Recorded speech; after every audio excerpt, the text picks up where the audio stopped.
just before we kick into today's podcast, I'd like to encourage everybody to get along and vote for their favourite stories and covers from Frew in 2017. Head across to the website at bit.do/Frew2017. That's bit.do/Frew2017. And you can vote for your favourite Frew stories and Frew covers from 2017 and perhaps pick yourself up a Frew Crew badge. Happy phantoming.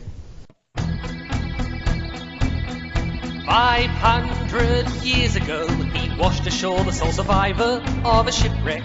And upon the skull of the man who killed his dad, he said, "I'm mad, I must eradicate piracy, injustice and cruelty, and all my sons will follow me, so evildoers will believe that this man cannot die." The Phantom! The ghost who walks. The Phantom! Enemies beware, the Phantom's always there, but you won't mind the Phantom. He finds you. G'day everyone. For those of you who come in late, you are listening to Expand the Phantom podcast. This is episode 89, Comics and News today. And today I'm joined with Jermaine. How you going, Jermaine? Pretty good, mate. Pretty good. How about yourself? Oh, not too bad. And yourself? And Dan, how are you going? Yeah, good, mate. Very excited to be back on board talking Phantom Comics again. It's a good distraction from the cricket, so let's not talk about that. And very excited to hear from our special guest that we've got coming up later in the podcast. Yeah, looking forward to that. And edit point there. No, aren't we? Are we going to do the comics first and then we are. Yeah. So the edit points later. Yeah, no, but I stuffed up. I didn't have a good response. So okay. That's the edit point. Okay. No, you were fine. No, okay. Well, you can tell people who he is. Ah, yeah. So coming up this. Try this again. How about we just say, yes, let's touch upon the comics, and then after that we'll be talking about our special guest, who will be... His name is Dale Maccanti. There we go. There you go. We'll do this together, Steve. We'll get through it. I know you're in mourning and depression that you've got to go back to work tomorrow, but we'll get through this, I promise. I'm not sure you're ready for work tomorrow, Stephen. How are you going to face the class when you can't even complete a sentence? Oh, we don't have kids tomorrow. Okay. Ease back in. Yeah. Anyway, let's ease into some comics. So yes, let's do that. There have been 3 issues released since our last Comics and News podcast. We've got 1801, The Emperor's Treasure, 1802, which is the 2018 annual, The Phantom Goes West, and Kid Phantom number 3 was just released this past week. Yes. So all very exciting. The Emperor's Treasure, nice one to kick off the year. With art, was that art by Glenn Ford on the cover? Yes. On the cover, yes. Oh. Now, have you found his signature yet? No, I looked everywhere. I haven't looked for the last week or two now since I've read it, but I couldn't find it anywhere. I'm having a look now. I'm looking at his sword, his medal. Can't see it there. Well, I wonder if he's actually put it on there. Does he still do that? We did it with this last one. He missed the Phantom's ring. Yeah. Yes, that's a bit of a goof on the back cover with no ring there. Although there was one person who had a ring on his, so I think that was Jamie Johnson. Jamie Johnson's ring. Jamie Johnson's comic had a ring, so that's cool. Yeah, I'll tell you what I do like about. One of the things I really do like about Glenn Ford doing the covers is that the signature series arrives in the same envelope as the story. It doesn't have to go anywhere to get signed. It's very immediate. Really? I haven't got mine yet. It's because you're in Perth. It takes forever to get there anyway. Oh, tell me about it. Wasn't it in the same envelope? Nope. No. I haven't got mine. I'm gonna have to follow up on that one then. And then I might get the rare. Might have to, because I've been waiting for mine. Oh, okay. No, as I say, it was in the same envelope. Yeah, they've been missing a few of mine. Like, I didn't even get my Phantom's World. Like, I had to wait, like, you know, a lot extra for that one as well. I had to end up sending him an email and say, can I please have my signature? I haven't got Kid Phantom yet either. I had to go and buy that one. No, yeah, that hasn't arrived for subscribers, which is a bit of a funny one. So, alright, well, I guess I'll have to jump on the email tomorrow. Expect an email, Mr. Frank. And, and I'll have to follow up on that one. Yes. Anyway, Okay, back to the story, which was originally published in 1981 by Scandinavian friends, written by Valve and Granberg. Hopefully I've pronounced that somewhere close. I think written by Granberg and I always go with Valve. For the artist. Oh, yeah, Valve. That was, so written by. Sorry, I was looking at the little imprint thing on the splash page instead of looking over at the publisher and saying written by Ulf Granberg and artwork by Jamie Valve.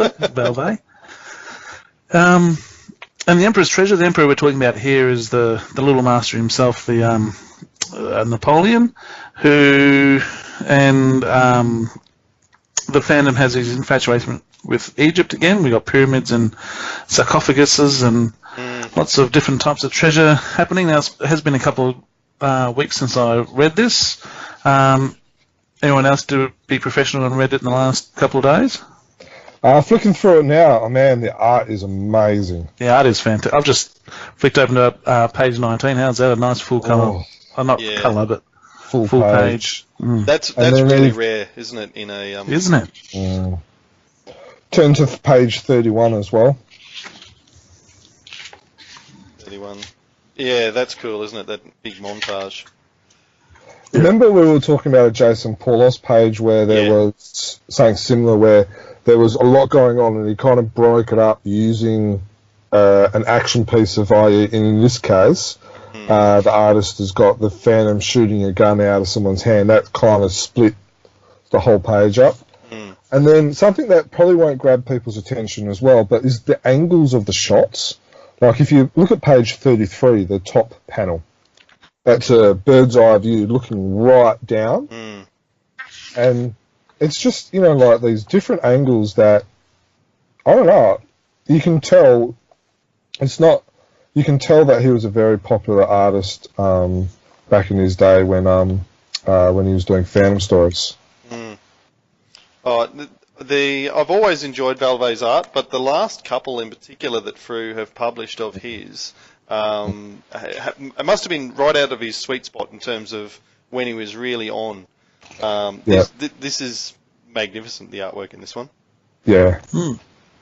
What do you think of the story? The artwork's obviously fantastic. What do you think of the actual story, though? Yeah, I think it was good. Yeah. It probably won't feature in our best story of the year. But I like it. It's a solid 6 or 7. I thought it was a good story to start the year off. It was, a good, reasonably fast-paced adventure. I really enjoyed I genuinely enjoyed the setting at the start, I suppose, with the Phantom catching up with an old university professor. It's not often that you have stories that harken back to his time at uni in America, and just to bring that in and sort of a bit full circle there. You get to see him in his gridiron outfit. On page 4 there, for some reason, the professor has decided to go down and interrupt him mid-football game to say that I'm back off to Paris. That entertained me. But other than that, I like what you said about it is fast-paced, and I'm not a huge Egyptian fan as well, but it wasn't smacking you over the head with it, I didn't think. And some really classic underwater action sequences, which are, really, really cool for the Phantom as well. So, no, I quite enjoyed it. Yeah. Okay. The art definitely makes it a better story. Yes. Yeah. Rightio, so nothing else on that. we all agree it's a good, solid story. Nice way to kick off the year. And after the Emperor's Treasure, we had the big one. We've got the 2018 annual, which in this case is entitled "The Phantom Goes West." Now, before we get into the stories, this publication this year had the number 26 replica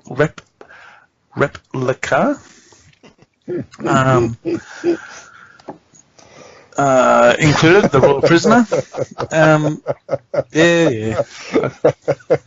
You want someone else to take over, Steve? And also included in the pack was the Kid Phantom mask. So a nice little bonus there for everyone. Yeah, the mask is really cool. It would have been. I didn't have any just elastic laying around, so I twitched a couple of rubber bands together and MacGyvered a strap for Gus to put his on. That was the first thing, because I knew it was coming. Got the mask out and gave it to him, and he was running around with it. He really loves it. So very cool, very cool. Very good. Now, included in the annual, there's a forward there by... Sorry, just before we leave the mask, are you guys going to get extra ones from Frew, do you reckon? Or what are your... I probably will be, yeah. Yeah. Because they're only $4, so I reckon you just grab, like, next time you get a couple of comics or something from them, you just grab, 3 or 4. Yeah. Yeah, that was my thoughts too. The postages are going to be next to nothing for them, so... Well, and even if you're getting stuff from them anyway, whether it's signature covers or sketch covers or one of the posters or, the file cards or something like that, it's easy just to get a couple of those chucked in. Because I could probably guarantee yours, your son will probably bash his up fairly quickly. Oh, for sure. Yeah, there's no way that's a collectible anymore. No.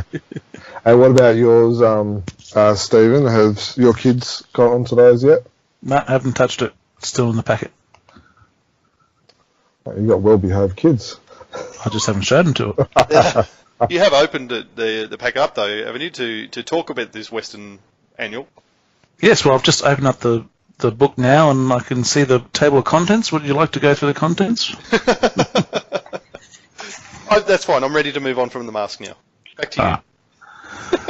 So, as we said, it's the Phantom Goes West. We've got so it's full of Western stories, cowboy type stories, and it's introduced with a foreword by Andreas Eriksson, who tells us a bit about what we're about to read.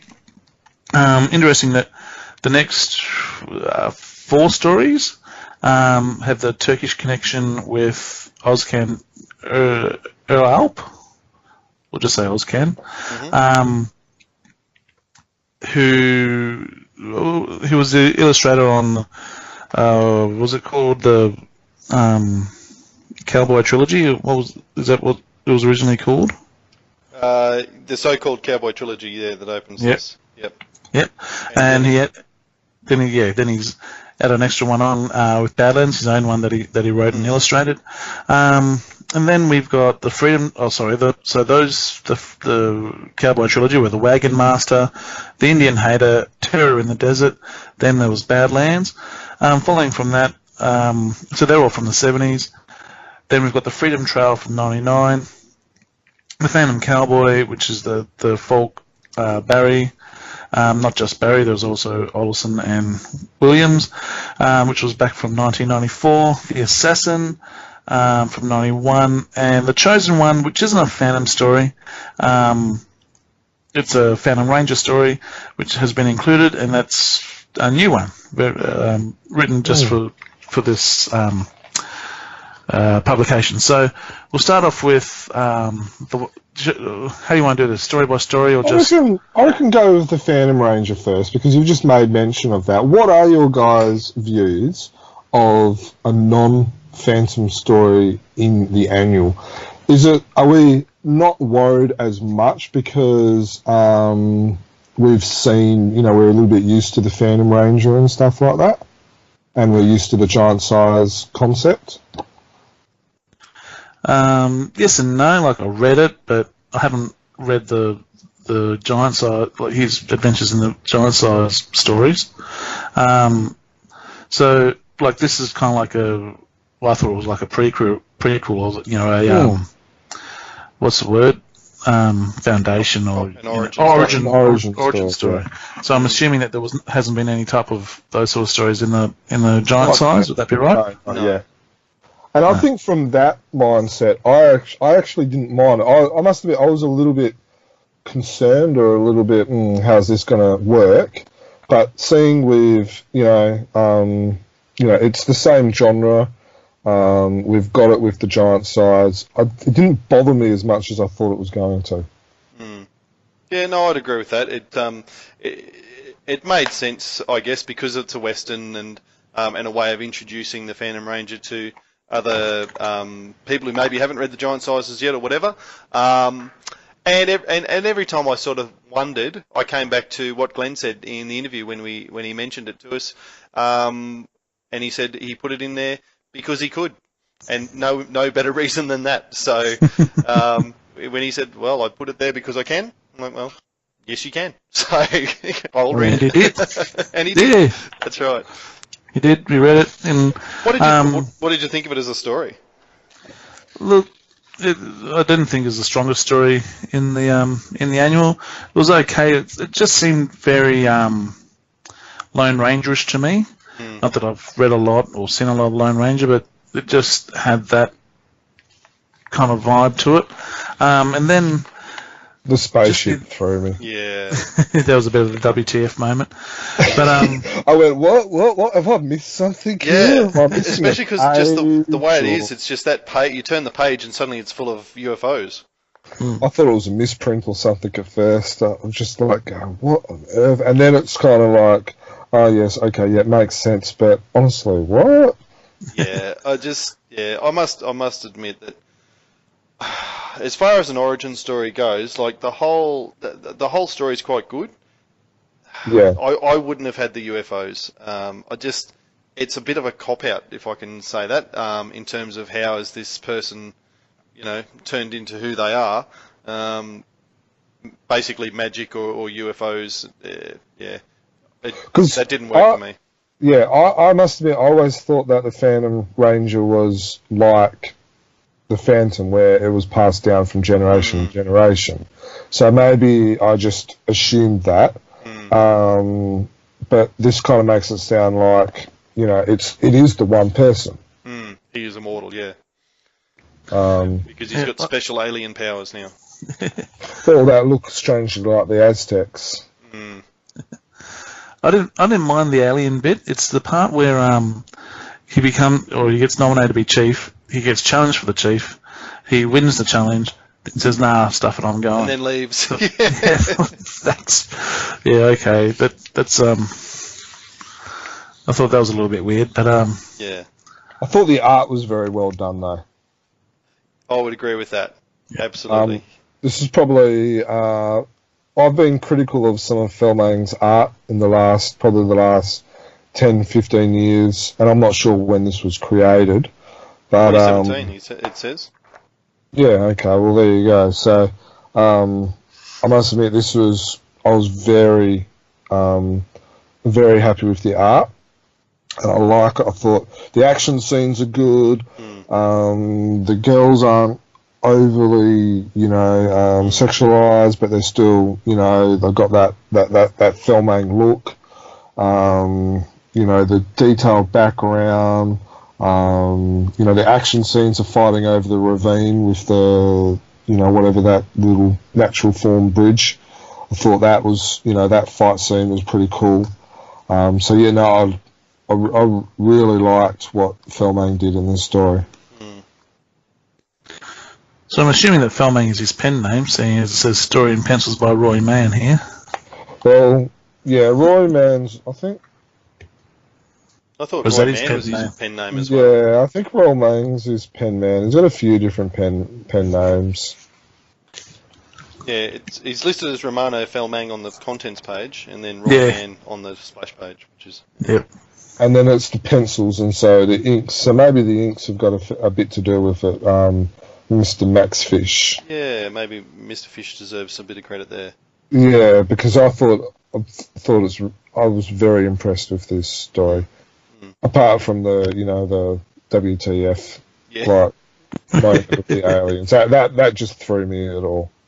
To be fair, Lee Falk did go through a little alien stage in the 1970s, I think, where the Phantom was fighting blue giants from outer space and this sort of thing. So.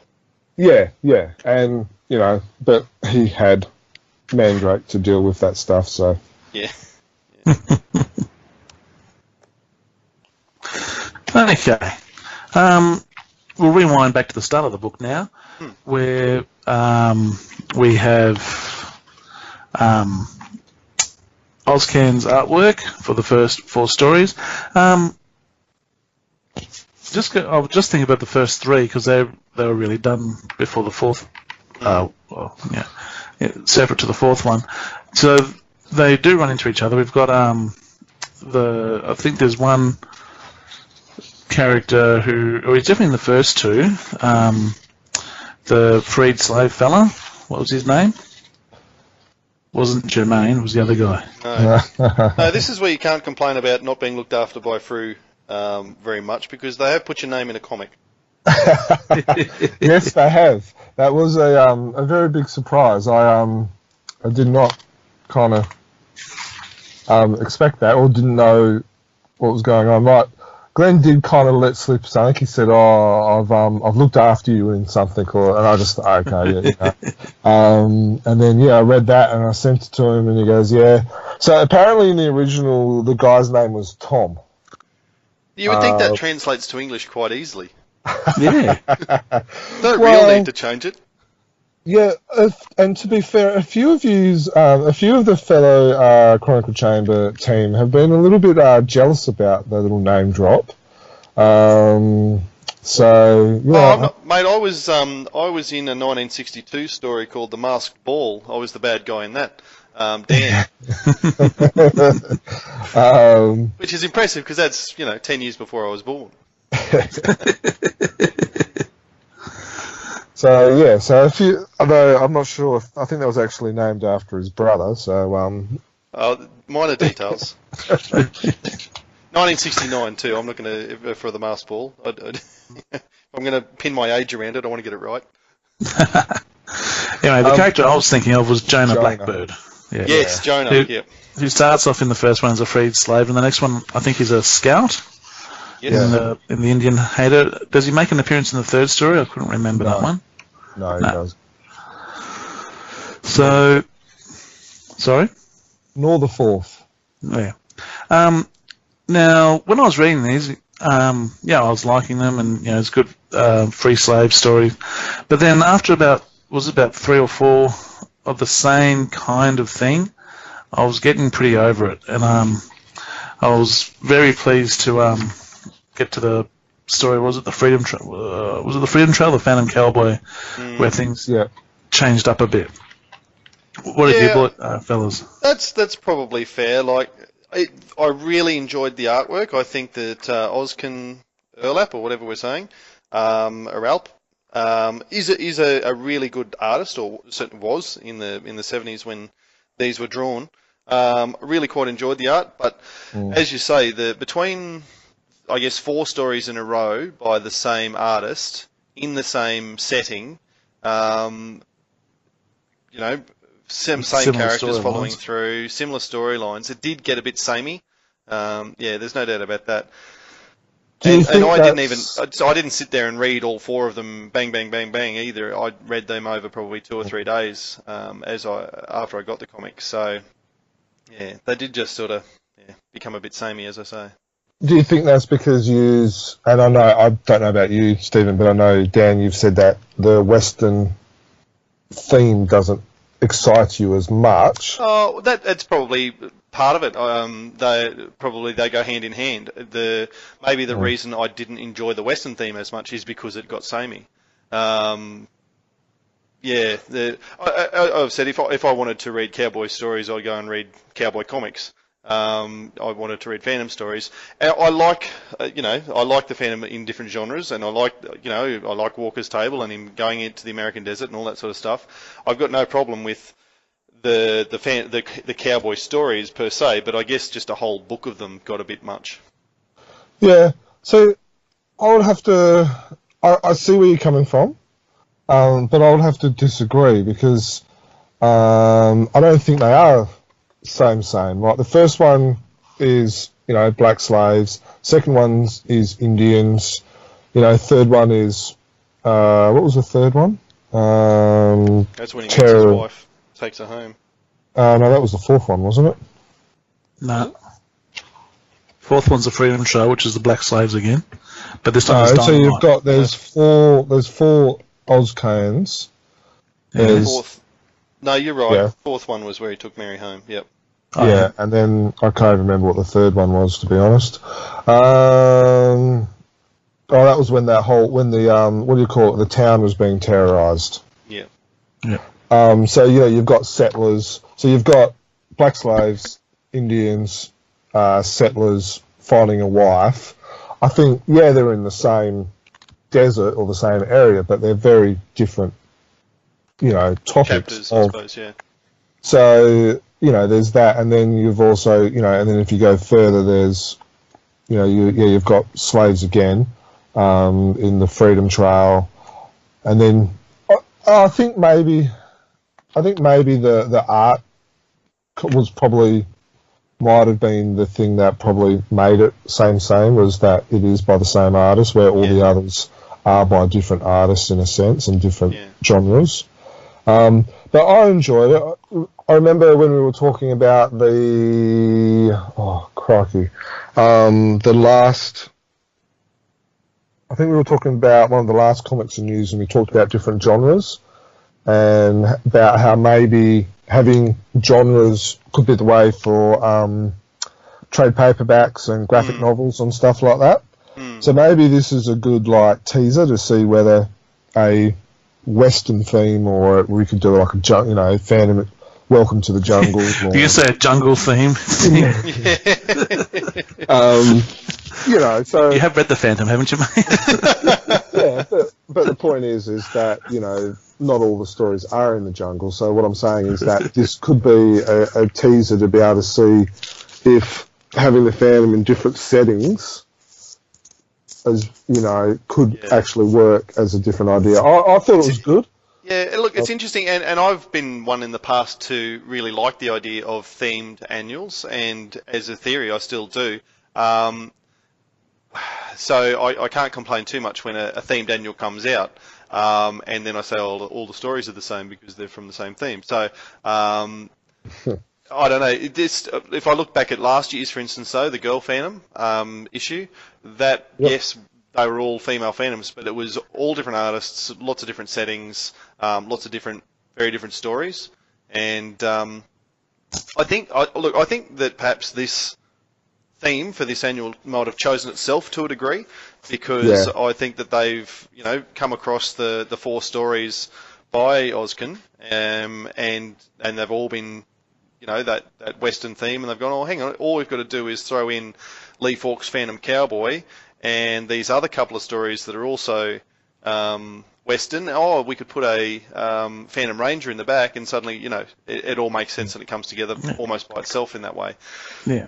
So I can see why they've chosen it, but it probably is the 4. Even though I really like the art, I think it's the 4 consecutive stories that are all by the same artist that probably, But his art style does look different throughout the years. They're done over a 2-year period. No, but his art does look different. I would say that his, the first story almost looks Barry-ish, and then by the time you even get to the second story, it's probably even more starting to become more Wilson McCoy-ish, and then probably by the 4th story, it's it is a lot simpler, just in the styles. But there doesn't, like, you know, in the fourth story, there doesn't seem to be as much detailed in the background, and stuff like that as well. So, you know, yeah, a trained person and a person who can read, you know, can see that it is by the same artist. But if you didn't know that it was by the same artist, by the title pages and stuff, I reckon a lot of people would not see that they are by the same artist. There's definitely a design, a style change throughout the years.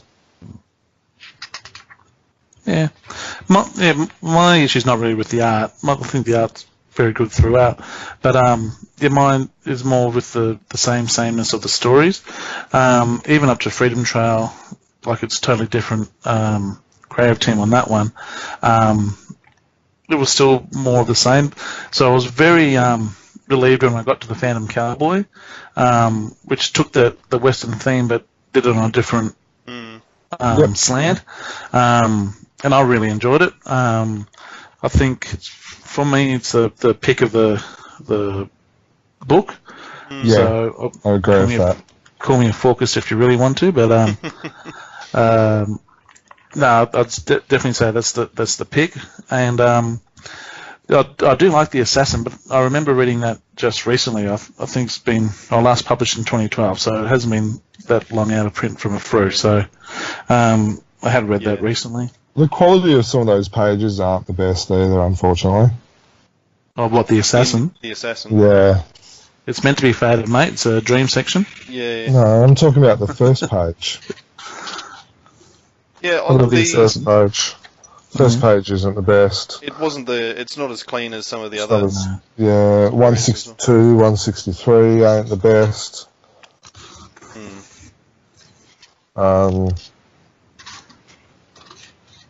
Yes. And look, for me, it's a little bit. The Assassin suffers from a similar problem to the aliens in Phantom Cowboy. Like anything, once you get into the supernatural and time travel and that sort of stuff, loses you, doesn't it, Dan? It loses at me a bit. It really does. Yeah. But overall, in talk, I agree with what you're saying about the supernatural, but it's not the worst supernatural theme. It's sort of almost. It's almost half believable. It's not as bad as Bullet Aliens and stuff like that. Yeah, no, that's fair. I was pleased that some mention was made in Andreas's introduction that the Phantom Cowboy was Cy Barry's last story. And I thought it was really interesting to read through that. And I reckon you can just about tell, you talk about art styles changing, you can tell a really clear difference, I think, as this progresses, particularly around the Phantom's face, as much as anything. It was really looking closely to try and find it. It becomes a lot squarer in the face, I reckon, as you go through the story. When was the last time Barry was credited?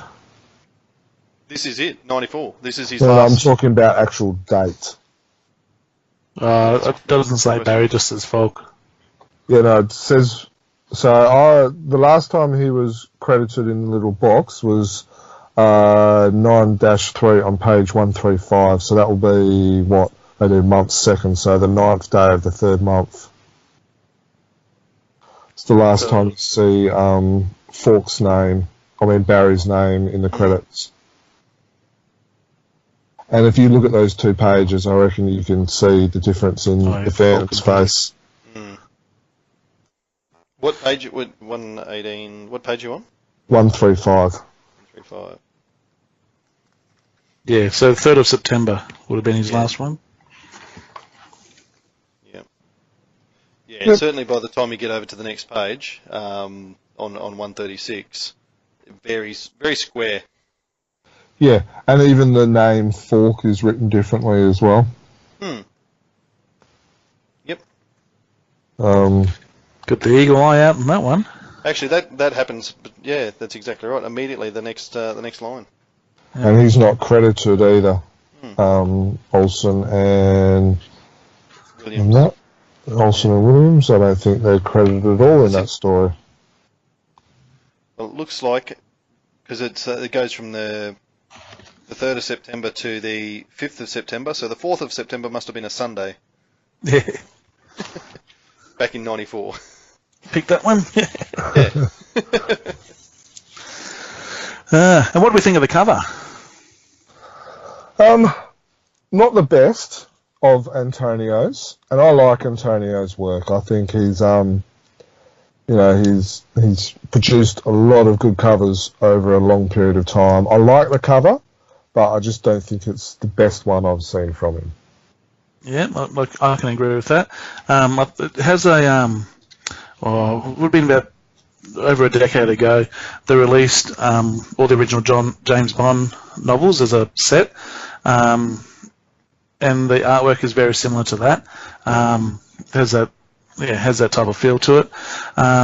So I like that feel, but yeah, there's just something slightly off that doesn't quite sit, grab you. Particularly the front cover. The front cover, thought something could be better, like lines clearer or something. I thought the back cover, it's a good back cover. I thought. Yeah. I did like the nice touch to the logo, the wood paneling there. I thought that was excellent, and and the fonts and stuff that they use there, and the title. I thought that was all good. Dan, what do you reckon? Yeah, I like Antonio's work as well, and I think you need to. You talk about the clear lines and that sort of thing. Antonio's not necessarily known for his clear lines, especially if it's a painted cover. I'm not sure. Yeah. So there's issues with that, I realise, but I'm just looking at the Phantom firing the gun, and that just doesn't look right. No, fair call. I don't know. It's a montage. I've got it open so I can see front and back at the moment, and it's just a big montage, I suppose, of just here's things that you might see in the Wild West. And I like a cover image that tells a bit of a story in itself, and this is just a whole bunch of here's some things that fit in cowboy stories. So It would have been nice. I like the shooting Phantom. It would have been nice if there was like a if that was the main picture of like the Phantom, shooting in a standoff with someone else and stuff like that. Because when I think of Phantom, when I think of the Wild West, that's majority of the time that comes up to me would be the duels, the showdowns and stuff like that. So I like the idea of the Phantom shooting, but if that was maybe the main image of the story of the cover, I think that would have interested me a little bit more. It's not the worst cover that we've seen, and to be honest, we are rather spoilt these days. Oh, absolutely. A couple of years ago. Yep. Yeah, that's exactly right. This would have easily won cover of the year probably 3 years ago. Yeah. And now we're saying that it's not our favourite. Oh, now we're going, we're very quick to forget and become more picky. Yeah. What about the page size? Did the page size kind of bother you that we're only getting 200 pages?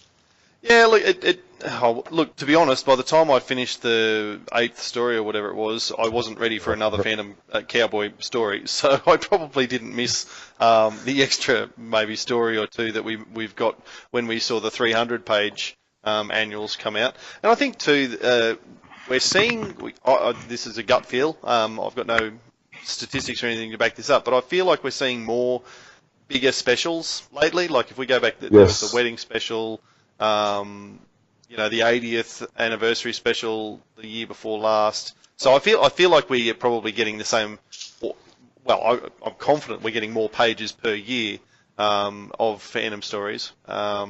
Just not as many in this one book, I suppose. That's a good point, and I agree with you. Like, you see the 212, and didn't these used to be about 300 at least? But then, by the end of it, I'm done with this. I reckon these are being a bit harsh with this annual. I'm not being. I've enjoyed it. I think it was the perfect size. If you had another one on there, it would take it away. Yeah.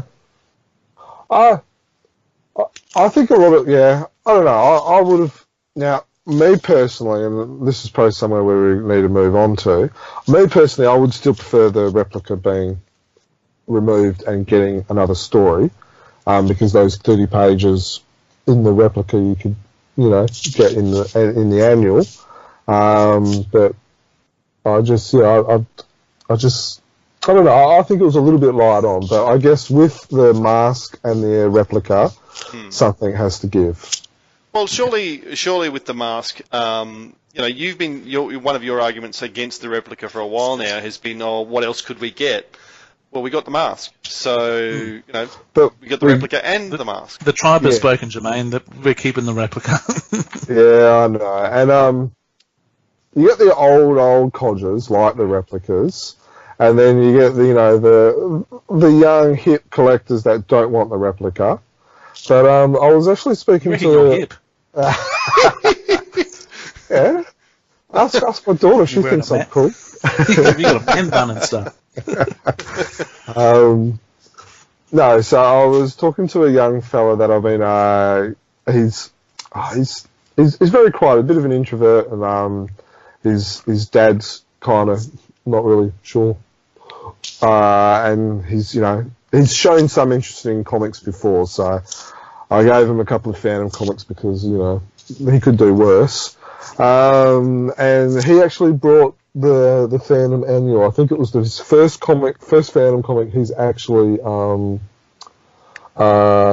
brought. And I asked him, I said, so do you like it? And he's like, yeah, I like it. And I said, what was your favourite bit? And he said the replica.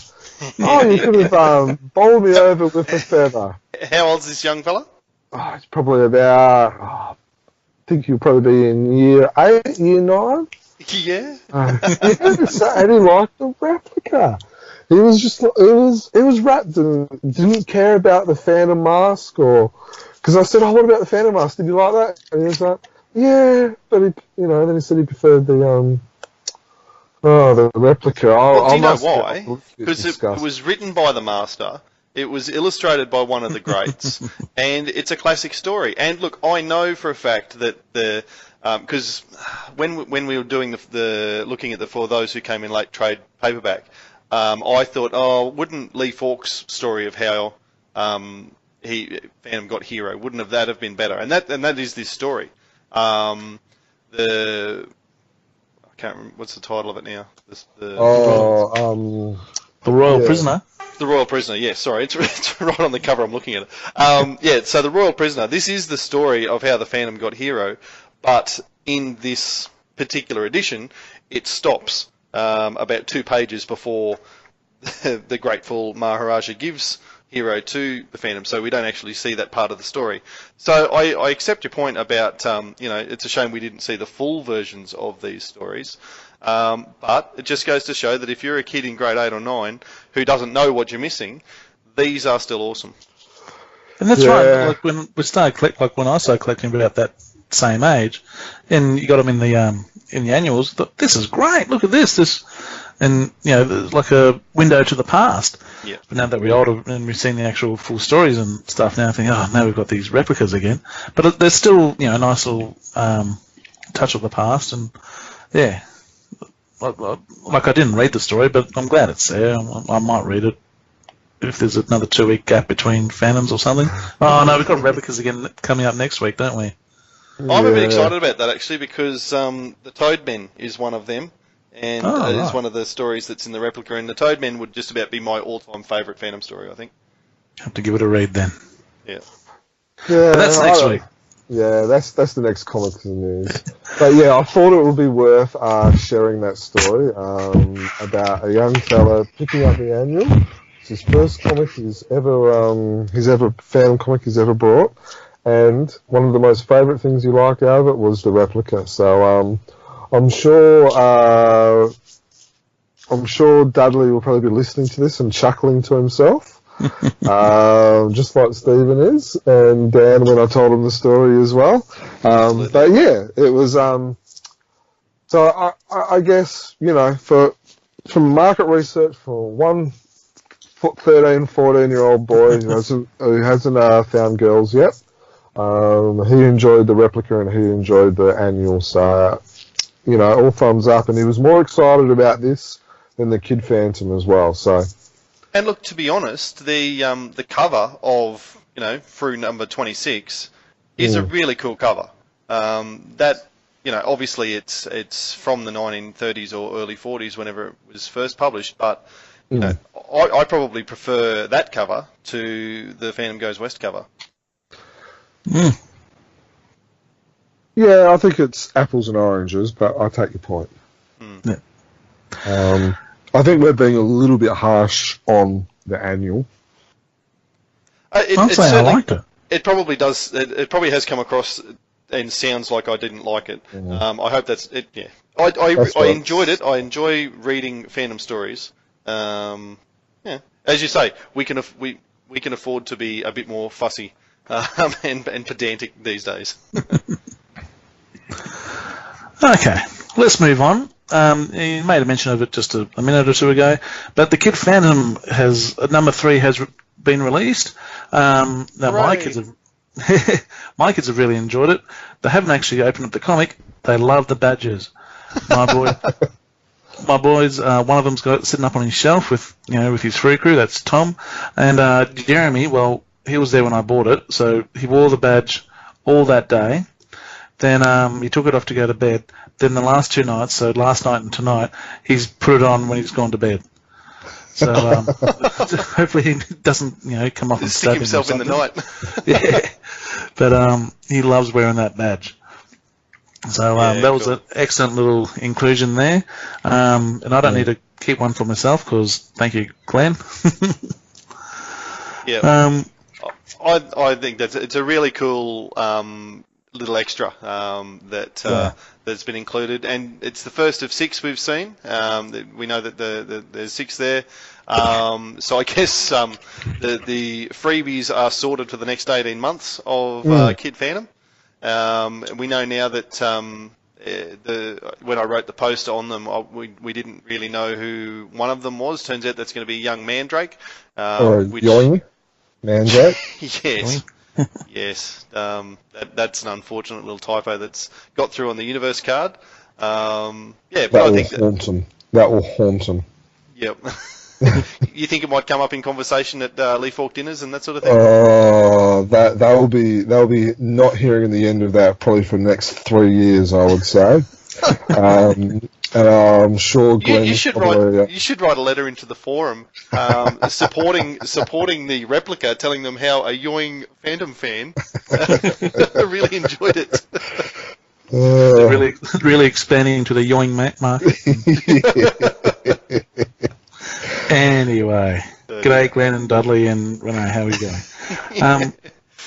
First off, the cover is brilliant in Kid Phantom. Yeah. And after reading this, and it was a quick read, all the Easter eggs that popped out. We're going to talk about we'll talk about the Easter eggs later. No, I talk about the Easter eggs now. Easter egg. Well, there's an Easter egg on the back cover. Okay, what's that? 36. Mm-hmm. Yep. Boat number 36 for 1936 of the first story. Yep. Yep. All right. Well, that's yours, Jermaine. What's the first one? What's one that you saw? To be honest, I wasn't really looking for Easter eggs. I was just reading the comic, and then I thought, oh, have I finished it? But is that I wasn't looking for them. They just sprung out. Yeah. Was that other boat one, the LF0411? Was that one as well? Well, that's I reckon that's Lee Falk, and he was born in April of 1911. So that's what that'll be. LF04 April 11, 1911. Yeah. So should that be 1104 if it's the American? We're not in America. Kid Phantom's an Australian creation, and they do the date properly. But yeah, so that was one that I kind of thought, yeah, that's probably one. And then you got the 36 and the other one. Must admit, that's probably the only one that I actually really spotted. Although I will say that the guy on the back cover with the main guy who kind of looks a bit like a young what's that dude from the Daily Stories, a Shadow or the Python? Oh yeah. Do you mean the pirate with the red bandana? No, the black fella. Down low, central. Yeah. Yeah. Okay. Yep. What about you, Dan? Sorry? What about you? If we're just flicking through the pages, like start from the start, where's... Well, are we done with the Easter eggs, or are we still going? No, we're still going I with mean, I'm these talking about books. Easter eggs. Oh, okay, page 11. They are staying in cabin number 1936. Yep, that actually comes in page 9 too, so that's right. Does it? There you go. Yeah, but page 11, that was the first one that I spotted when I saw 1936 on the door. I thought, hang on, Yeah. what else is in here? Oh, that's right. Mason puts Easter eggs in. So, yeah, well, that was the first one that I saw. Yeah. And then next page, page 13, you see the one there? Page 13. Yeah. No? Oh, the spider web symbol. Yep, spiderweb symbols from the For Sing Brotherhood symbol from the movie. From the movie. Yeah, Yeah. I must admit I did see that one. Yeah. Now, the next page, page 15. Yep. See the one there? The middle panel. I'm going to feel like No, an idiot in a second. tell us. Yes, you're a Lee folk. Come on, focused. It is staring you right in the face. The red and white striped beanie? Yep, the beanie. Well, I didn't know if it was red, but, you know, the striped beanie from the... Is it the bad guys or the bad ones? Yep. Oh, yeah. Yeah. Oh. Okay. And you call Yeah, Yeah, yourself the a bad focused. ones. Yep, that's a good You're- one. You were looking very closely. Well done. Mm. If you really want to say it, you've got Popeye on page 14 with the anchor tattoo, but that's probably just a tattoo. That'll be just, yeah. A generic. Yep. Yeah. What other ones have we got? Steve, you're on fire with these, mate. Well, they're the ones that I first spotted. I've got to turn the pages now. Well, I must say, I really enjoyed on page 2. It's not an Easter egg, maybe, but it's certainly a tribute in the last dialogue panel on page 2. Today, as always before, striking suddenly, mysteriously, sometimes clumsily, Kid Phantom works it out, which is obviously not a rip-off, a tribute to for those who came in late, the very first title panel by Ray Moore drew it, and Lee Falk would have written that, but it's worded very, very similarly. Just thrown in the sometimes clumsily. There was something in the dialogue, but I can't remember now. I don't And of think course, it was that. page 3, the boat they're on is the SS Trotter. I'm sure we would have mentioned that before. Yeah, we mentioned that one from a past one. Yep. And I've got to say, I was really studying the captain's quarters on pages 4 and 5, because I thought there's got to be something in those, the boat on his desk or the bookshelf or the pictures in the background, but I don't think so. So is there any more Easter eggs you found? Maybe there's a red-beard pirate, maybe, but that's probably grasping at straws there. Mm. So Let's those go are on the ones that... Let's get on to the story. Yeah. Yep. So, if you don't know, Kid Phantom, he's making his way over to America. He's left Bengali. He's on the boat with Garan. What do you think about the relationship that the kid has with Garan?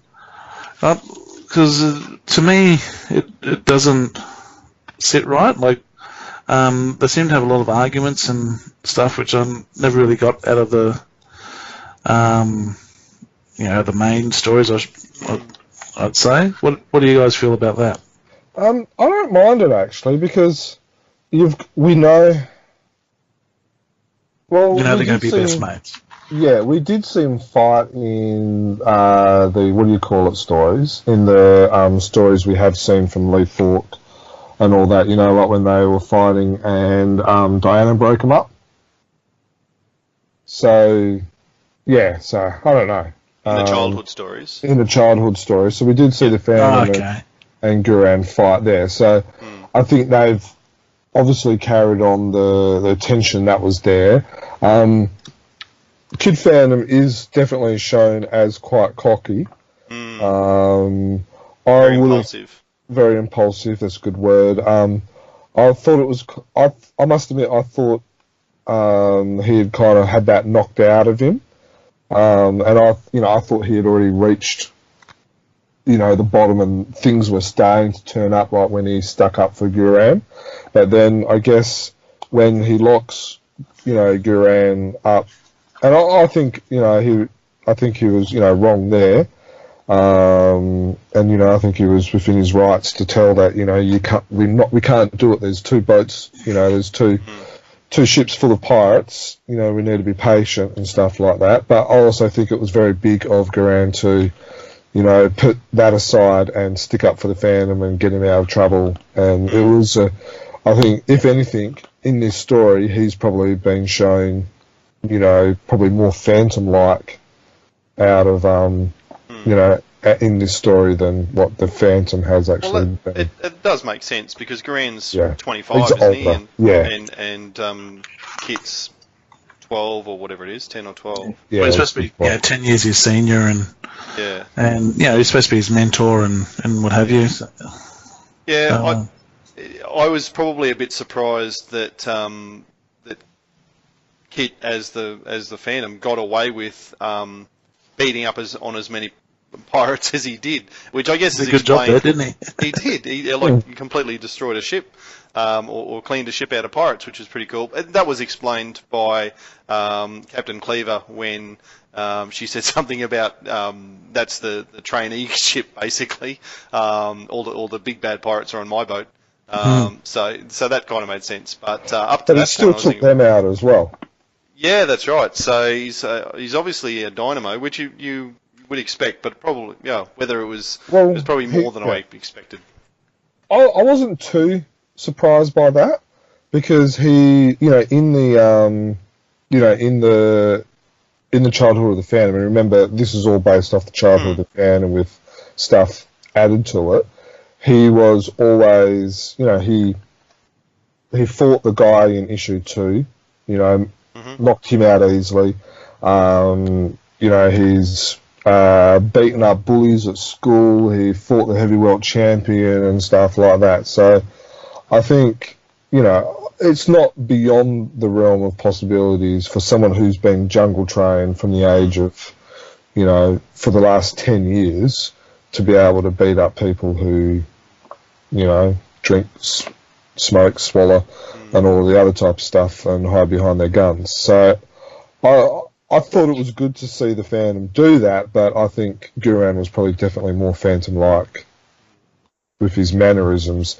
And there's also, and I think they also were able, it was good to be able to show that the Phantom he's still got a lot to learn. Oh, for sure. Yeah. I really like I really like the relationship between the two of them. I think that there is, you can see that there's that mentoring process, and Garand's done the trick that every parent does to their kid, where I'm not angry at you, I'm just disappointed, and that's one of the most powerful things that you can say to a kid. So at the end, and the way that this finishes, right, we're about to move on. Hopefully, Kit's learnt a lesson here. We'll see. Yeah. So. I thought, sorry, you go. I was just going to. I thought we were up to about a summary, so I was just going to think overall, what do you think of the book, the artwork, the story?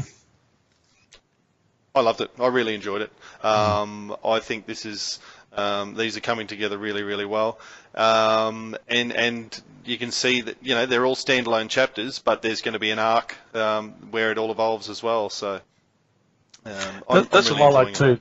There's no cliffhanger type things. They are separate chapters in the overall arc, which are there's a good continuation there. For a comic that's going to be aimed at your 8 to 12-year-olds, they need that. They need, and it's only coming out every 3 months. You can't leave an 8-year-old hanging for that long. That's right. They can't get till after breakfast. I think it's excellent. It was worth the wait. Yeah. Oh, for sure. But don't make us wait longer next time. So, which out of the 3 stories so far, which one of you enjoyed the most? The 3 Kid Phantom stories. Yeah. I'd have to read the other 2 again. What happened in the second one? Was that when he first got on the boat, beat up this one? I'd say this is probably my favourite of the 3. Yeah, I really like this one. Yeah, I would have to agree with that. This is probably my favourite out of the 3. So the first one was, basically leaving the deep woods Yeah, and that did told go it and was. beat up on some poachers. Yeah, and then the second one was, getting to the boat and then beating up the bad guy at the end, and then the third one is beating the pirates. Tell you what though, if that's a progression of action, issue 4's got some work to do because he's beat up, like we said, an entire ship of pirates. Next time he's going to have to destroy an army. That's it. It's not beyond him. No, it's not. I'm starting to think that. Yeah. But I think you raise a good point about the fact how, we're seeing the Phantom grow as a character throughout the stories, and we're seeing, and it's not, and we've said it before, but we like when we see like the Phantom having, being fallible, having faults, having issues and stuff like that, and we're seeing that in this, like, he's impulsive, and then he saves the day, but at what cost? What cost is their relationship between him and Guran? So we're going to be able to see, technically he was correct because he saved the boat, but, sometimes being right's not always you don't always win when you're right. You sound like you're married. Oh. Yeah, mate, 10 years. 10 plus years. I haven't learned that in 10 years. So what do we think of the little maids and the things in the cover there? Yeah, I thought that was really cool. Please, Might How give many, that a go, how many but- goes did it take you to find your way to the deep woods or to the waterfall? I haven't done it yet. You haven't done it yet. You don't No, have to it's- actually draw on it. You can just do it with trace around with your finger. Yeah, true. I must admit, I got it first go. Yeah, of course you did. I think it's really cool that they published the winning artwork there, and that's come in. So that's pretty cool for Maya Dent of Dubbo. Congratulations, Maya. And the maze. I'm looking forward to that, and this is, I guess, it's certainly got nothing to do with the creative team. It's a bit of a shame that the subscriptions haven't come in yet. I think I mentioned that I bought a subscription to Kid Phantom for Angus for Christmas, and so as a result of that, he hasn't seen it yet because I want him to get his envelope and then open the envelope and discover the badge for himself and all that sort of stuff. So he hasn't read it yet and hasn't done the maze or anything, but I'm sure he will. This is why he needs his copy, because he will get a pen and probably take 6 goes to work his way through the maze. Yeah, I saw one of my kids' copies had texture over the maze, so they've had a crack at it. Yeah. No, and good on them. That's what it's about. It's got to be interactive, exactly. and that's why something like this is really cool to have in there. Mm. I'd much rather have that, this centerfold, so to speak, rather than the what was in number 1 was it was the stickers in number 1. It might have been, it must have been the colouring competition in number 2. But anyway, it's good to see. Yeah. And before we move on from the comic, it wasn't mentioned in the comic, but it's mentioned on the back of the mask that there's a Kid Phantom website. Doesn't seem to be live yet, but and on the back of the badges. Oh, right, on the badges, was it? Yeah.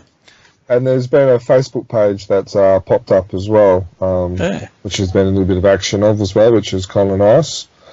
I'm sure the website, like everything else, is madly being done last minute. What sort of stuff do you reckon? Do you reckon that'll be a website designed for kids or for have to have a kids element. Have to be for kids, wouldn't it? Yeah. I think eventually it will. I think probably. I think we'll see a little bit of a fairly simple site probably start off with, and reading a little bit between the lines and all that. I reckon we'll see a lot more things like the maze and stuff like that, which will games. Yeah, some games and some videos and stuff, and you need that type of stuff to get the kids' interest. Yeah.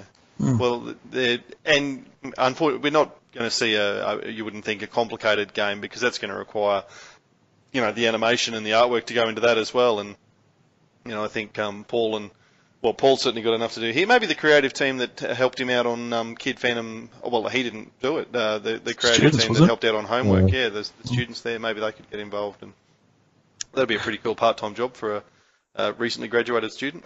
Yeah, but it comes down to time, money, and stuff like that. And it's not easy doing that type of stuff. When we go to websites like ABC, and Disney and stuff like that, their budgets are, a lot bigger than what I would assume Frew's would be. Yeah, well, that's fair. But it's not my time and it's not my money, so I just want to see it. And talking about time and Paul Mason's time, he's spending some time with his own podcast. He's teamed up with Amanda Bacci, I'm assuming Bacci. Yep. I've forgotten what the name of the podcast is. It's always popping up on my Facebook. It's called The Most Popular Podcast. That's it, The Most Popular Podcast. So check it out. They've got a Facebook page, which was just that, Most Popular Podcast, and you should be able to get around that. So that'll be good. The really cool thing that they're doing is Amanda's also putting it up. She's basically the brains behind it, and Paul is a special guest. It's a bit like Paul is a little bit like Jermaine on ours.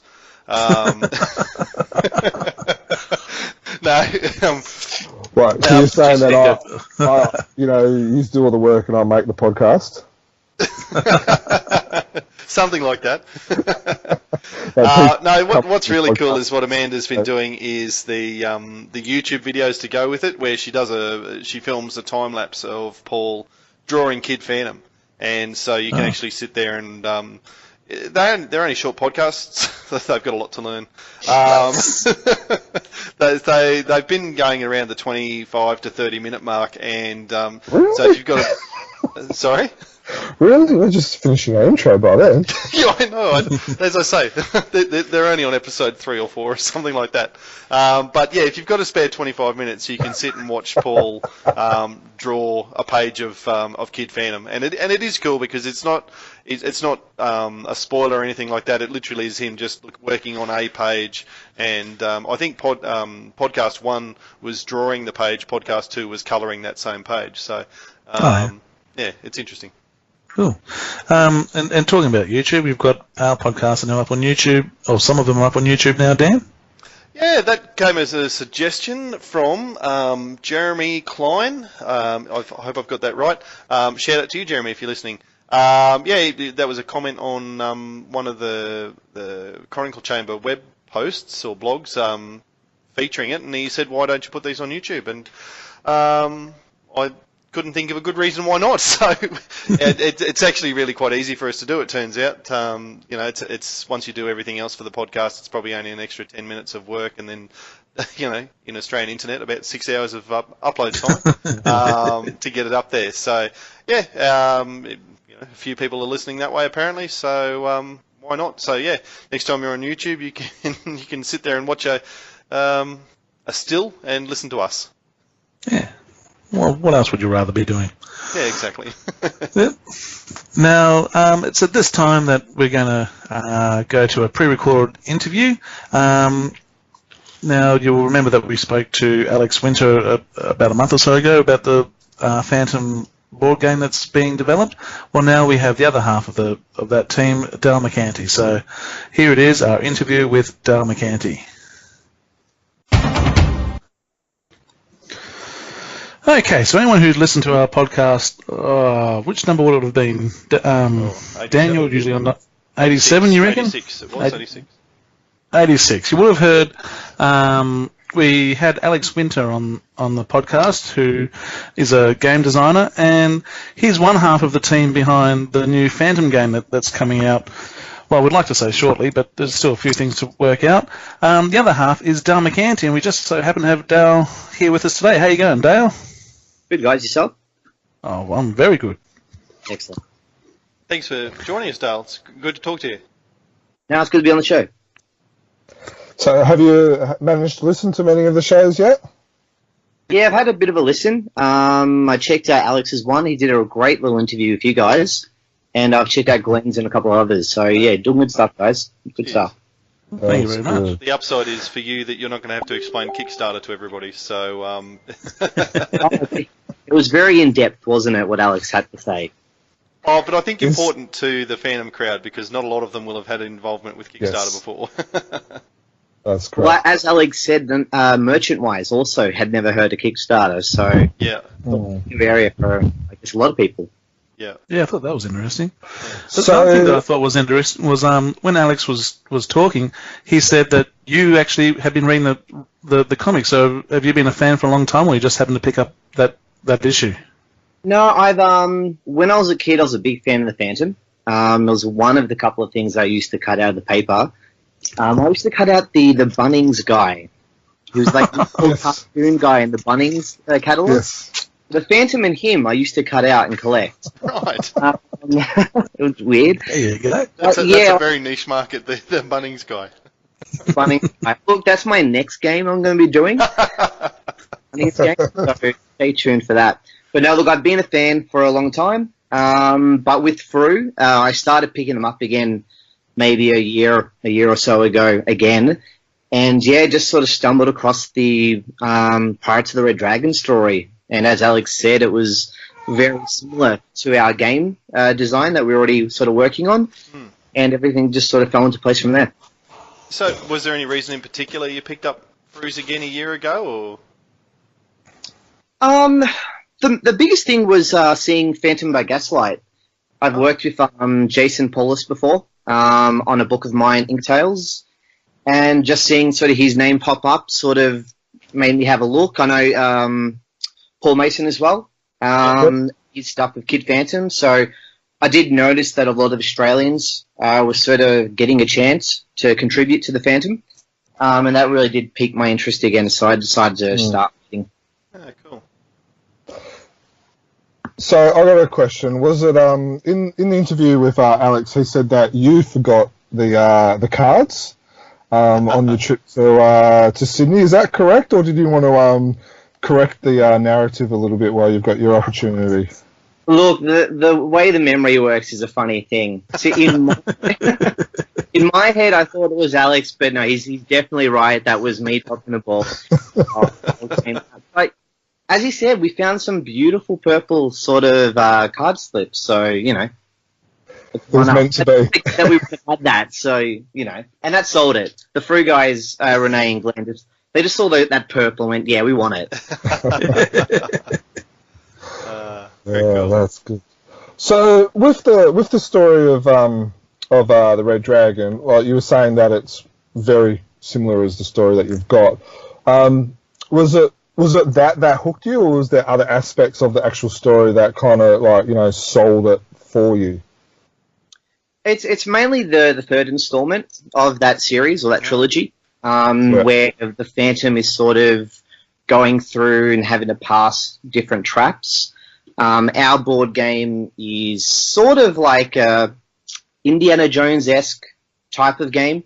Already it was. So reading that sort of issue and seeing the Phantom doing the same things, it was quite easy to tailor the game already designed towards the Phantom. So it really was that single issue that sort of made me go, you know what, this could be a Phantom game. We've done a lot of adjustments from there. It wasn't just, hey, let's slap a skin on top. That was just the point where I was like, this could be a Phantom game, and now it is. Yeah. Okay, so I think you've just given away the concept of the game, which thank you for that. That was meant to be a better kept secret, but yeah. I think Alex pretty much said it last time. Yeah, that's exactly right. I must have missed over that bit, but I did not remember Alex talking about how there's the areas you have to go over. Getting So I past must have traps missed and that one. Yeah, no, I must have missed that. You might have to go back and read Pirates of the Red Dragon, Jim. No, I remember the story. I just didn't remember. He remembers the pictures. Yes. Certain panels, Jermaine, do you remember? Yeah, I remember certain panels. But Alex has told us that it's all going to be very family friendly, the final copy. It is, yeah. Look, after listening to Alex, and I've started a stripped version of the game, so don't worry, guys, there will be something for you. I think that, just for the record, that was Dan, not only the rest of us. And when we do play if it's Supernova, can we make sure it's not that version? No promises, guys.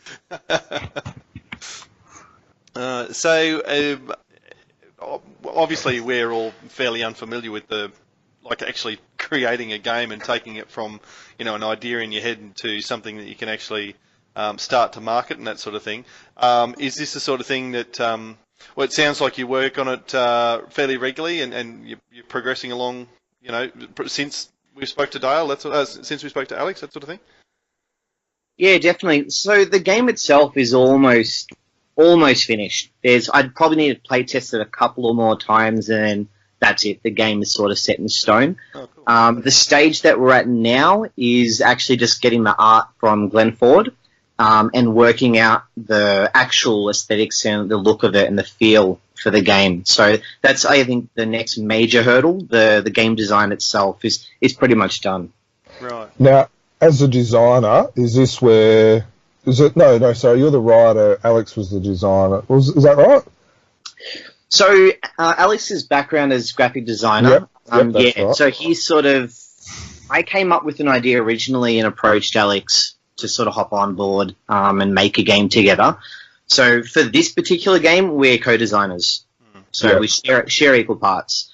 But he'll be doing a lot more of the graphic design when it comes to finalizing the game, whereas I'm more on the writing the rule book, and I've created the story behind it because I am a writer, comic book writer. Yes, that's right. So we should have mentioned you have produced After the Snow, which is the Snow White sequel. Is that a fair, very short summary? Yeah, basically, yeah. So I run a company called White Cat Press in Melbourne, Australia, and this is my third book that I've released. And yeah, it's called After the Snow. It's basically a sequel to the original Brothers Grimm story of Little Snow White. Okay.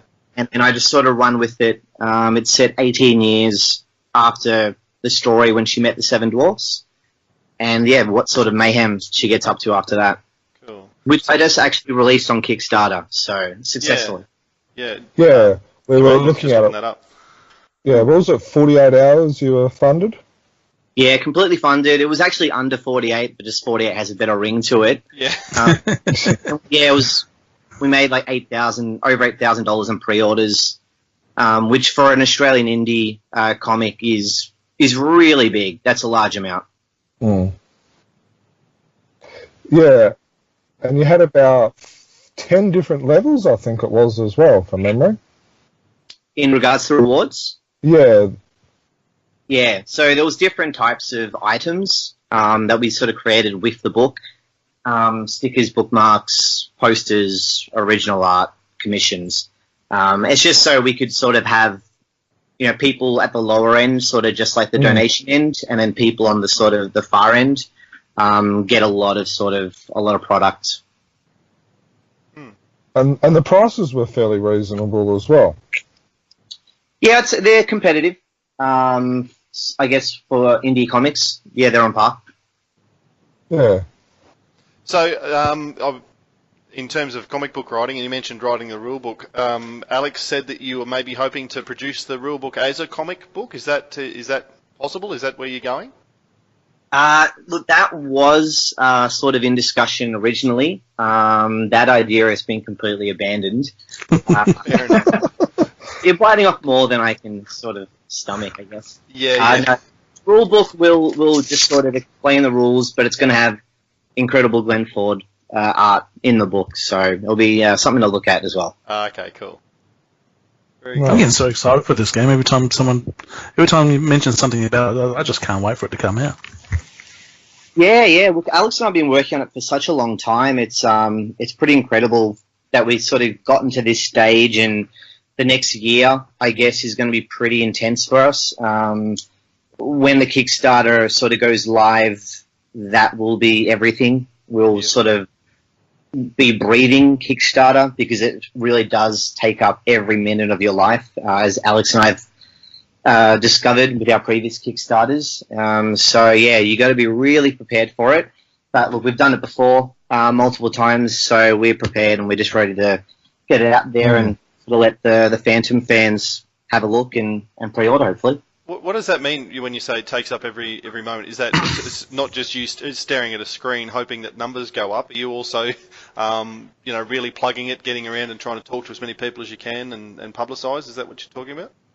Yeah. So you got to release a whole bunch of press releases, do interviews, also just responding to comments, looking over what orders are already there, coming up with stretch goals. Normally you have them all pre-planned, but you can get a bigger response than you first thought, which is what happened with After the Snow. So then creatively you need to think of what can you release, what other items would the public want to see, whilst also not blowing any budgets. It's especially because people will message during the campaign and ask additional questions and comments on the page. So you really need to be on the ball and just sort of have that window open all the time and just be ready to, put out any fires if they arise, but just really be responsive to the community. You'll find the Kickstarter community is incredibly involved. When they back a project, they're a part of it. So they will want to know everything that's happening. They want constant updates. They even throw in feedback themselves and critique it. And occasionally you get some really good stuff that maybe you hadn't thought of. This probably won't be the case with the Phantom game, but in other sort of projects, it is a big thing. So the Kickstarter audience is really they're checking it all the time. Oh, okay. Right. So, Stephen's appetite has been whet, obviously, with thinking about the game and that sort of thing. Is there anything new that you're able to tell us or tease us with about the game at this stage that maybe to build on what Alex has told us already? Yeah. Well, I guess we could probably go a little bit over the gameplay. So the board itself is, and obviously subject to change, obviously.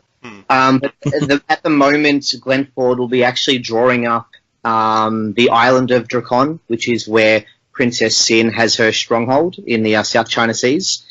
And that will be the player's board. So there'll be 6 characters, 6 playable characters. Potentially there'll be additional hidden characters that will release through the Kickstarter, but we can't talk about that.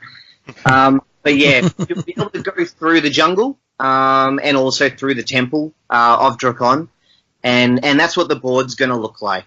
We're going to have little miniatures, so the game will actually have actual characters that you're going to see moving around the board. So are they going to be like little figurines? Basically, yeah, little figurines. Yep. I'm not sure on the size. That's more of an Alex question and answer. But yeah, that's the idea at the moment. And I won't give too much more away about the gameplay, but yeah, there will be cards that Glenn Ford, obviously every bit of art Glenn Ford is doing. So when Glenn does the art for the cards, that is what Alex was saying is the original is going to go up on the Kickstarter. So I think there's I think there's less now. There's a few less cards than when Alex spoke with you. But let's just say there's 30 cards, so 30 original pieces, plus anything else that Glenn throws in, I guess. So. Yeah. Okay. I imagine the original of the game board itself will probably just hang over Glenn's desk. Yeah, I highly doubt we're going to be able to pry that out of his hands. So sorry. Yeah, cool. I'm excited about the little miniatures or the figures. That sounds like a really cool. It'd be fantastic to moving a little Phantom or a little Princess Sin around the board. Yeah, what's it? It's quite accessible these days with 3D sort of modeling. Able to do this sort of stuff. So we're really looking forward to getting some 3D designs done and eventually releasing that and showing the public and seeing what they think. So yeah, it's really exciting. It's really cool. Is Glenn designing those as well? I believe Glenn would be doing initial designs, but then we'd have to go to a 3D sort of render artist to complete it. But the initial designs will be by Glenn. Sure. But yeah, so Alex, I guess, threw me into the deep end, didn't he? Saying I'd have some exclusive news, I guess, about the game. So I have been talking to Glenn, and there is something else I can reveal, which is which is good. So you guys might like this. I hope you do. So the original trilogy, Pirates of the Red Dragon, Frew has actually got the license to release it in color. Oh, So- wow. Oh, right. Next time we're actually going to see it in color. It's going to be all in one book, so one trade. But what we're actually also doing for the Phantom fans is there's going to be a prequel story and a sequel story to the trilogy. Oh. So it's going to have stories in one. So it'll be the book will be in the the 5 same, parts. It'll be 5 parts all in one massive trade. Wow. Oh, wow. So you guys So, saw the yeah. big trade that they for those who came in late? Yep. Probably something similar style comic book trade. And so that would be that's not going to be sold together with the game. Are you saying, or is that a separate?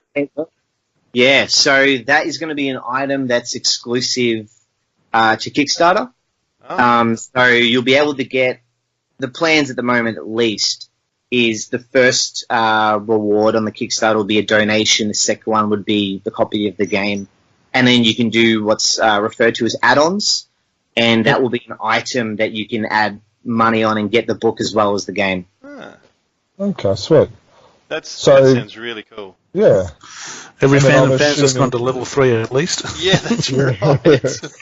And then I'm assuming with the other add-ons, you're probably looking at the original art one as well, or maybe That's right, the second yeah. one. Yep. The original art will be an add-on, and then there might be a few other items that I can't talk about now, but you'll sort of see that as we sort of lead up to the Kickstarter. But the book is the big thing that I can release today, which is pretty cool because, as you know, I'm a comic writer, and I'm actually... So are you writing it? Yeah, I've written the prequel. Oh, wow. Yeah, which is really cool. My first sort of Phantom story. Glenn's going over notes now on it, and Julie Dietrich from Sydney is going to be doing the sequel. So she's another well-established comic writer in Australia. Where do I know that name from? What's something that we might recognise of hers? Julie does the masterclasses in Sydney, the comic masterclasses. Okay. So you might have seen those. Yeah, the name's familiar. We'll obviously look her up and do a bit of research now. So Was that Yeah. Julie Masters, did you say? Julie Dietrich. Julie Dietrich. How would you spell that for the people that are Googling as we speak. Googling right now? Dietrich is what I've used. D-E-R-I-C-H, yeah. The founder and CEO of Comics Mastermind. Okay. And do you know? Can we ask about artists for those two stories? No. Fair. No, we can't talk about artists yet, just writers today. Yeah. Cool. Is that because it's still going on, or we haven't found them, or A little A, a little B. Can't a little bit of a little bit? There are people in talks. Yeah, Okay, cool. you don't just get no and you just leave it at that. You got to keep prodding. And it worked, so there you go. Yeah. Oh, okay. I'm definitely going to have to be going back and rereading the trilogy as it will formally become. Oh. This is a bit like what was the Hitchhiker's Guide to the Galaxy started as a trilogy and really blew out. So Yeah, it's a trilogy in 5 parts. That's right. Or was it 6 parts now? I can't remember. Yeah. Yeah. So yeah, we're really we are excited because I think we're going to be giving the fans not just a game, hopefully an experience, and also a lot of other exclusive content that they haven't been able to get before. So Yeah. there'll be a lot sort of coming towards people. So it's really good. Cool. No, and Phantom fans like things coming to them. So Yeah. it can be a little bit few and far between Phantom items on a year-by-year basis, and to have a whole, new, I guess, basket of goodies come out is going to be very, very exciting for people. Yeah, well, as far as I know, Frew hasn't done anything like this before, so it's a new chapter. It's really cool. Yeah. Yeah. And I don't think, Jermaine, you could correct me on this, or we may have even said there's never been a Phantom board game released in Australia That's commercially. Yeah. No, there's not a proper board game. There's been, like, for instance, there was the Snakes and Ladders. Yeah, but in terms of a mass-produced, Yeah. That was handmade, wasn't it? That one. Yes. That's right. Yeah. If we can ask about the writing, the prequel that you have put together, I would imagine that when you're writing that, you're probably being a little bit mindful of the board game, are you, and sort of dropping hints and that sort of thing, or is there markers in the prequel that are going to be relevant to the game? No, not really. When I write sort of story, I do just concentrate on the story itself. No. So without thinking about the game, thinking about the trilogy and making a good story that leads directly into the first installment. Yeah. So the Phantom's actions in the story really create the events of the trilogy. Right. So my main focus as a writer to sort of write something like that. I wasn't thinking about the game. I was thinking about what story to tell. Because we're writing for the Phantom, so you want the best. Yeah, for sure. That's really cool. So I think Julie will be. I think she will be the second or maybe third Phantom female writer as well. So it will be. There hasn't been many females in the Phantom creative team, so that'll be nice as well. Yeah. Yeah, excellent. Cool. I'm a bit sat back in my seat. I'm trying to think of other questions, but I can't think of. That's really cool. So, are we correct in saying that the prequel will be about Princess Sin and how she became who she is and stuff like that? No, not necessarily. Here's another leak. I'll give you guys another leak because you're such good fellas. You're obviously aware of the universe cards. Yes. Yes. Yep. Yeah, so we're going to be releasing 2 exclusive universe cards for Waldo, which you'll see in the second installment.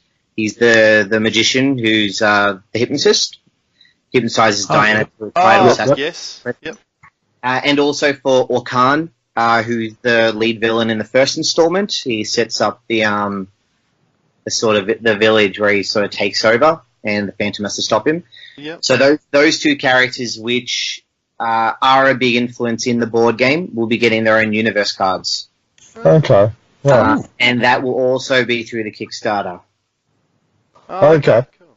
Yep. Is that another add-on? So, or would that be a level, or are they the same thing? It's not decided yet. That might just be a stretch goal, so everyone would get it up to a certain amount. We'd have to look into it. Not too sure yet. Yeah. Yep. Was it challenging? Because a lot of the times when we talk about Phantom stories, particularly older ones that get reprinted and that sort of thing, about how stories come from another time or another context, and you need to be able to understand that. Princess Sin was created. Pirates of the Red Dragon was written in the late 1970s. Was there much of a challenge there to go back, and write a prequel for a comic book that's 40 years old? Not at all. No. If you sort of look what happens in the trilogy, there isn't anything that's incredibly dated. So it was quite easy. Yeah. No trouble there. No, that's cool. Yeah, you're right, and that's perhaps why it's it's a classic story, because it has proven itself to be a bit timeless, hasn't it? Well, yeah, in 1979 it came out. So. Well, Egmont just recently re-released that. I think it was issue 2 for this year, I believe it was. Oh, okay. Oh, really? There you go. Okay. I'm sure it's black and white, or. Oh, I don't know. I can't remember, to be honest. No, it would probably would have been. No, I don't know. It was right at the end of last year, Jim. It's listed here as number 22-23 of 2017. It was released as the 3 comics all in one, so a 100-page book, and it does say full colour on Phantom Wiki. Okay, cool. Well, if it was released last year, I should have it. So I'm actually in my Phantom room tonight recording, so I should have it around here somewhere. So I might try and find it. That's the one with the Henrik Sahlstrom cover with the smoke as the dragon? Oh, yes, yeah, he did that, and then, yeah, that's it. That should be in here then. Right, this is exciting. I can actually, here we go. We've been telling you for 2 years to record in your Phantom room. You're constantly in your daughter's bedroom. Finally, you can see some value to it. I haven't even opened the comic up either. It's still in its original plastic that it came in delivered. Right. So all this sound you're hearing is me trying to get into a comic bag without ripping the comic. Is the value dropping? Is that the sound we hear? That's how much that I care about all the people that are listening to this. Is that I am? Oh man, it really doesn't want to be open. It's a sign. Yeah, great. This is great for an audio podcast. Audio podcast. I can't even. I've got to find something to try and rip it open. Here we go. So, would the colours be using Egmont's colours, or would they be doing their own ones? I'm not too sure. I'm assuming it would just be Egmont's. That would be obviously the easiest way, but I think Glenn would have to set it up. Yeah. Well, either way, it hasn't been printed in colour in Australia, so it'll be exclusive to Australians, I guess. Plus, the prequel and sequel have never been released before. Well, that's right, and that'll be the first time that they are about. And because will they be in colour as well? They will be, yeah. The whole book will be in colour. Yeah. Because this Red Dragon story is fairly iconic in Scandinavia, isn't it, Jermaine? It's a very famous story over there. Yes, very famous, very popular. They'll be very excited to hear about a parts, 0 and 4, 5 or 4 or whatever we call it. Yeah. Cool. Yeah, hopefully they'll be excited for the game as well then. Oh, for sure. Oh, yeah, absolutely. No, that's right. That's the main thing, isn't it? I've already been speaking to a couple of them over there, and they're I've got one guy from India who's keen to get himself one, and then I've got another guy, and then a couple over in Norway and Sweden and stuff like that who are keen to jump on the Kickstarter as well. So I think we'll be getting worldwide coverage for this one. Yeah, Kickstarter's a bit funny. It's a all or nothing campaign. So our goal, whatever the goal is, let's say it's 20,000 for argument's sake. If we don't raise the money in that 1 month, then the game itself doesn't get made. So we really do want to say to the fans that you got to hop on the Kickstarter. You've got to pre-order. It is a safe website with and the more people that hop on, the cooler the sort of products that we can actually release. The more you actually get, you get more value. Have a much. And are you still looking at November for the Kickstarter? Yeah, so the idea is to release it around the same time as PAX. So Alex and myself will have a table at PAX in our Game Expo. He explained it in episode 86. Basically, the same sort of thing. We'll have a prototype there. People will be able to play test it, but also instantly be able to hop onto their smartphone or iPad or whatever they have and pre-order the game. Yeah, cool. Then the big push for us with prototyping is having a copy ready for Sydney Supernova. It's mid-year. Alex and I are from Melbourne, so we'll be, if it's ready, we'll be flying up to Sydney to actually sit down and sit with the fans and let them sort of get a feel for it and sort of have a bit of a playtest. What do you mean, if it's ready? It will be ready. So reason why we're going there. How ready does it need to be, Dale, to get to that? Like when you say you've got a few more playtests to do, I can't imagine you're using little Phantom miniatures and that sort of thing at the moment. So is that the level that you want it to be at, like where you've got all of the things professionally produced, or are people going to be using a 5-cent coin to move around the board? Look, we won't have the minis ready. To get those made up is really expensive. And also have to then hire the artist to do all the rendering. So but in theory, we'd have cell sheets with this, and we'll sort of show people what they look like. Yep. And maybe just have some cardboard ones ready to go. But it really depends on how much art is finished from Glenn. Because you know what, we could just show them what we have now, but it's not very official. We just used a lot of sort of King's Features Phantom stuff, so we probably shouldn't be showing people that prototype. Yeah. And we want people the right feel. So if it isn't ready, if the art isn't ready, I do not think we'll be showing it at Supernova. So. All right, Glenn. Needs a fire under his backside by the sounds of it. That's right. You guys hassle him for me, and that's half my job done. Yeah. He'll enjoy that.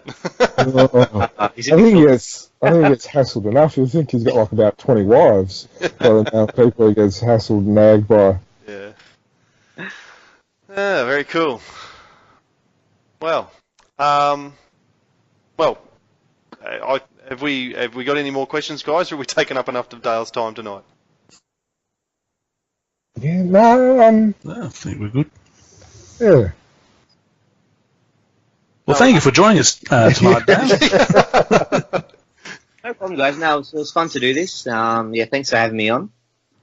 Yeah, and look, It's been a pleasure. As you get other things that you can release and whatever, we'd love to have you on again. Or if you want to just flip us a line, we can put stuff up on the website as well. I'm certainly, we'll make sure that we put a written post up shortly about shortly in the next couple of days about the trade paperback as well, and a bit about the gameplay that you've told us tonight as well. So any way that we can help support it, because at the end of the day, like you said, if it doesn't achieve the target, it doesn't get made, and the three of us all want a copy. So we need everyone else to get on board.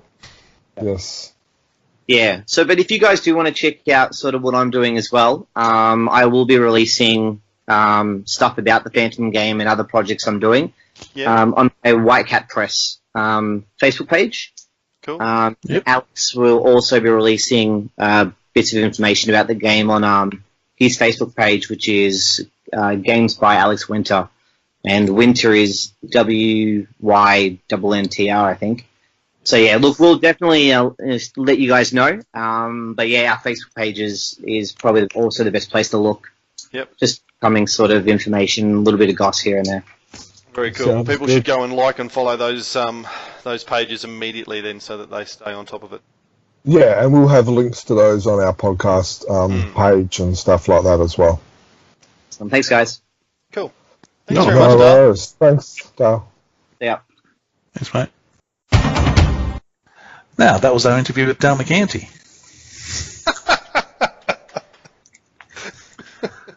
Seamless. Absolutely. Anything else you want to add before we close it off, fellas? It's a good time, 10:30 by my over here at proper Australian Eastern Daylight Saving Time. No, I don't have anything else to add. It's a shame there's not more Phantom news out there. It's been a quiet sort of a month. It is It has January. been the new year. Yeah. This time last year, we were talking about the introduction of Phantom by Gaslight. We'd learned about Kid Phantom. The file cards came out about this time last year as well. So there was a whole bunch of brand new stuff being announced for the new year. We haven't heard a lot of brand new stuff being announced for this year yet. That's all I'm saying. Didn't you just hear the interview we had with Dale? Oh, I'm on to the next thing. Come on. More. No, you're right. The Phantom game is excellent. I can't wait for that. Everything that we've said in the interview there. But as I said, it's just not a happy camper. You can tell he's back at school, and he's not happy. I'm back tomorrow, so not happy with the annual. Not happy. We're with putting the words fact in his mouth. There. We both said that we like the channel annual. website's not up, and he's just not a happy not a happy camper. He wants more. It's like an addict. Yeah, which is my bank account notices that from time to time. I'm taking a breather from. Oh, geez, that Toby mug that you tagged me in, I was very tempted by that, but I clamped down on myself, said no, I mustn't. Supernova. Well, Yeah, that's exactly right. Be able to afford what he wanted for it anyway, so. No, probably not. No, and my Frew subscription is due, so I better pay that. I wonder, can I claim that on tax and say it's for the podcast? Yeah. Business. Okie dokie. So thanks for listening. Hope you've enjoyed it as much as we have. Remember to check out chroniclechamber.com for all our fandom news. We post there pretty regularly. If you want to converse with us, of course, you can go through Facebook, but we have Reddit at www.reddit.com/r/fandomfans. While we're talking about social media, the shout-outs to White Cat Press and games by Alex Winter that were mentioned in the interview. Give them a check out, and we'll give a link to them probably when we post this up. On our Facebook, which is Chronicle Chamber Phantom fan page and Phantom Collector group. We have email, of course, chroniclechamber@gmail.com, Twitter at Chronicle Tweets, and Instagram at Chronicle Chamber. Of course, you can subscribe to us on iTunes and your Android devices. Anything else there, fellas? No, mate. Just that people should definitely be going to bit.do/Frew2017 if they want to vote on the best Frew cover or story for last year and perhaps pick themselves up a Frew Crew badge. That is bit.do/Frew2017. Well done, Fraser. Seamless. Happy fandoming, everyone. Happy Absolutely. fandoming. Happy fandoming.